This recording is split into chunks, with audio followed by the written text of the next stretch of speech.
Bismillahirrahmanirrahim. Assalamualaikum warahmatullahi wabarakatuh. Alhamdulillah hamdan katsiran tayyiban mubarakan fih kama yuhibbu rabbuna wa yarda. Allahumma salli wa sallim wa barik ala sayyidina Muhammadin syamsun nabiyyin wa qamaril mursalin wa ali kullin wa sahbihi kullin ajma'in. Dan dirahmati Allah, dalam sebuah anjang sana, dalam sebuah silaturahim, saya dan juga kawan-kawan kepada Gurunda Kiai Haji Abdullah Syukri Zarkasi, Allah yarham, saat beliau masih bisa berinteraksi di awal-awal sakit beliau, kami minta nasihat, dan ada satu nasihat yang ini selalu keluar dari lisan beliau.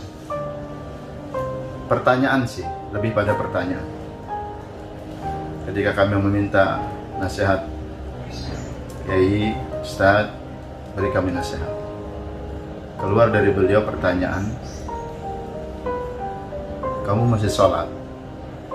Kalian masih sholat berjamaah? Kalian masih ngaji?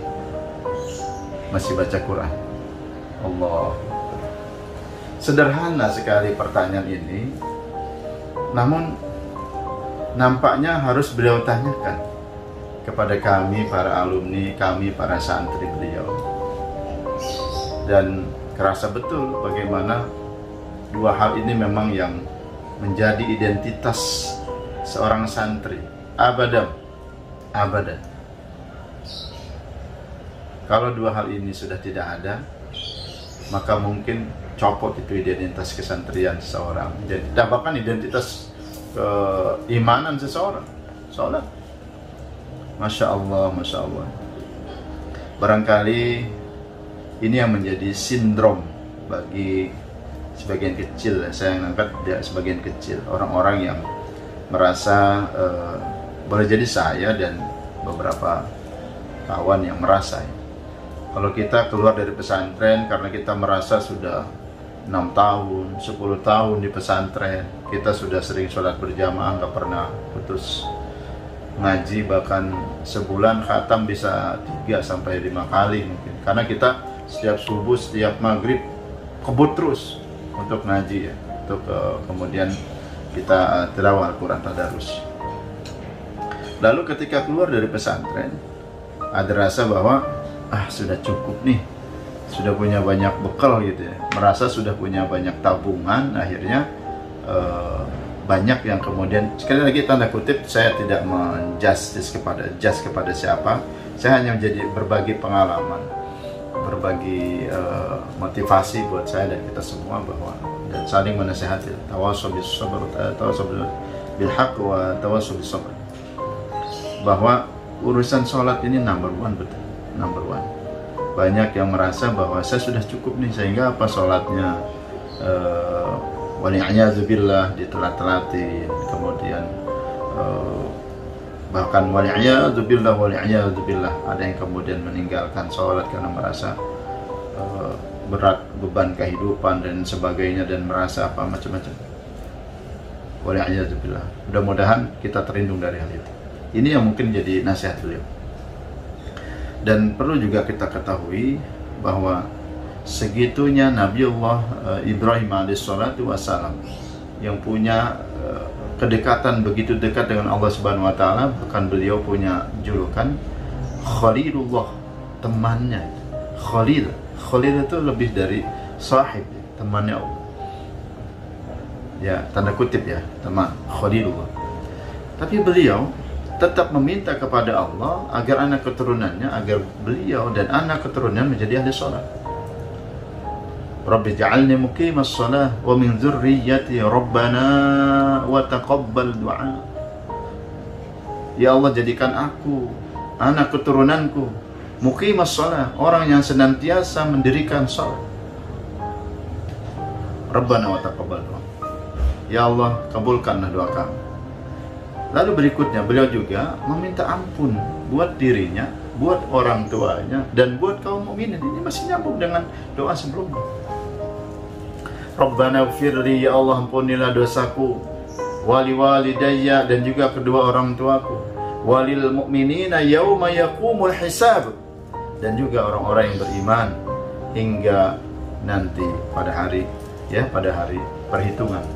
Dan awwalu ma yuhasabu bihi yaumil qiyamah, awwalu ma yuhasabu bil 'abdu yaumil qiyamah, sebagaimana kita tahu as-shalah, yang pertama kali dihisab adalah salat. Maka salat, urusan salat nampaknya sesuatu yang biasa bagi kita, tapi ini betul hati-hati sekali. Perintah, nasihat dari orang tua kita menjadi nasihat selamanya abadan buat kita semua, dan juga senantiasa kita meminta agar diri kita, keluarga kita, dan keturunan kita menjadi ahli sholat. Ada satu lembah yang sangat neraka jahanam saja berlindung kepada Allah 70 kali dalam sehari di terhadap lembah ini. Saking baunya, saking panasnya, dan sangit gitu ya. Wal'iyadzubillah. Lembah ini ya dikatakan untuk orang-orang yang lalai dalam urusan sholat. Fawailul lil musalli alladzina hum an sholatihim sahun. Wal'iyadzubillah. Na'udzubillah sama na'udzubillah. Apalagi sampai orang meninggalkan sholat, ada saqar. Ma salakakum fi saqar? Apa yang menyebabkan engkau terperosok dalam neraka saqar? Apa jawaban mereka? Lam nakum minal musallin. Kami bukan orang-orang yang mendirikan sholat. Mudah-mudahan sekali lagi kita meminta kepada Allah agar terjaga sholat kita, agar Allah jaga juga anak keturunan kita, keluarga kita, dan siapa orang-orang yang bersama kita yang kita cintai senantiasa mendirikan sholat. Yang kedua, ngaji. Kenapa ngaji? Ngaji ini ya kita baca Quran, ngaji itu ya kita belajar agama Allah Subhanahu wa taala. Jangan pernah putus sampai akhir hayat kita. Karena ciri khas seorang santri, ciri khas seorang thalibul ilmi adalah sampai akhir hayat dia terus belajar dan belajar. Quran adalah the first, menjadi salah satu yang menjadi yang utama yang harus kita pelajari, menjadi utama yang harus kita pelajari. Al-Qur'annya, kemudian juga ilmu tajwidnya, ulumul Qur'annya, tafsirnya, sampai kemudian kita bisa mengamalkan. Jangan sampai kita termasuk orang-orang yang oleh baginda Rasul dikhawatirkan, oleh baginda Rasul dikeluhkan kepada Allah Subhanahu wa taala. Wa qala Rasul, Rasulullah SAW berkeluh kesah. Wa qala Rasul, ya Rabb, duhai Tuhanku, Inna qaumi ittakhadhu hadzal qur'ana mahjura. Inna qaumi, sesungguhnya kaumku, ittakhadhu hadzal qur'ana mahjura. Mereka telah meninggalkan Al-Qur'an.